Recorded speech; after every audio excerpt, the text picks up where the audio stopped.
রাজধানী মোহাম্মদপুরে মা ও মেয়েকে নৃশংসভাবে গলা কেটে হত্যার ঘটনায় গৃহকর্মী আয়েশাকে ঝালকাঠির নলসিটি থেকে গ্রেপ্তার করা হয়েছে।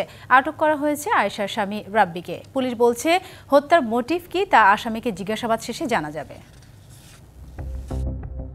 সোমবার মোহাম্মদপুর থেকে মা ও মেয়ের রক্তাক্ত মরদেহ উদ্ধার করে পুলিশ। সন্দেহ করা হয় 5 দিন আগে গৃহকর্মীর কাজ শুরু করা আয়েশাকে। সিসি ফুটেজে তাকে দেখা যায় জোড়া খুনের পর স্কুল ড্রেস পরে বাসা থেকে বেরিয়ে যেতে। আয়েশাকে গ্রেপ্তারে অভিযান শুরু করে মোহাম্মদপুর থানা পুলিশ। সিসি ফুটেজে তার চেহারা দেখা না যাওয়ায় পড়তে হয় সমস্যায়, তবে মুখ পোড়া আছে এমন তথ্যে শুরু হয় তদন্ত। বুধবার ঝালকাঠির নলছিটিতে আয়েশার দাদা শ্বশুর বাড়ি থেকে তাকে গ্রেপ্তার করে পুলিশ। জোড়া খুনের পর আয়েশাকে ঢাকা থেকে পালাতে সহায়তা করেন স্বামী রাব্বি। চেষ্টা করছি হয়তো ব্যাগে যে ল্যাপটপ মোবাইল এগুলো নিয়ে আসলে হয়তো পরে টাকা পাইবো, আমরা দিব, ঠিক আছে। কিন্তু যে নিয়ে আসার সময় মানে সবকিছু কমপ্লিট নিয়ে আসবো, এই সময় মনে হয় ম্যাডাম পিছন থেকে আটকাইছে। তো নতুন এবং ফিরে আসা গ্রাহকদের জন্য নগদে চলছে ক্যাশব্যাক সহ প্রতিদিন হাজারো উপহার জেতার সুযোগ। হবে আশা আর ফেরা, সারপ্রাইজ সেরা।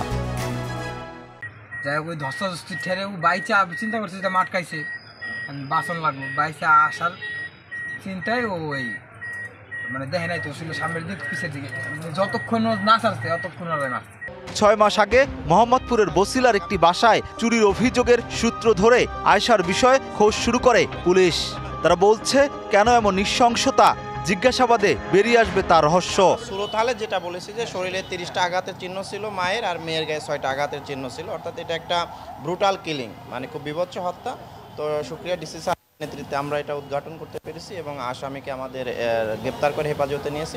মোহাম্মদপুরের শাহজাহান রোডের 14 তলা ভবনের 7ম তলায় লায়লা আফরোজ ও তার মেয়ে স্কুল পড়ুয়া নাফিসাকে গলা কেটে হত্যা করা হয়। এই ঘটনায় নিহত লায়লা আফরোজের স্বামী আজিজুল ইসলাম মোহাম্মদপুর থানায় মামলা করেন। প্রশ্নের উত্তর মিডিয়া সেন্টারে আমরা অফিসিয়ালি তুলে ধরব। Rakib Hossain, DBC news, Dhaka.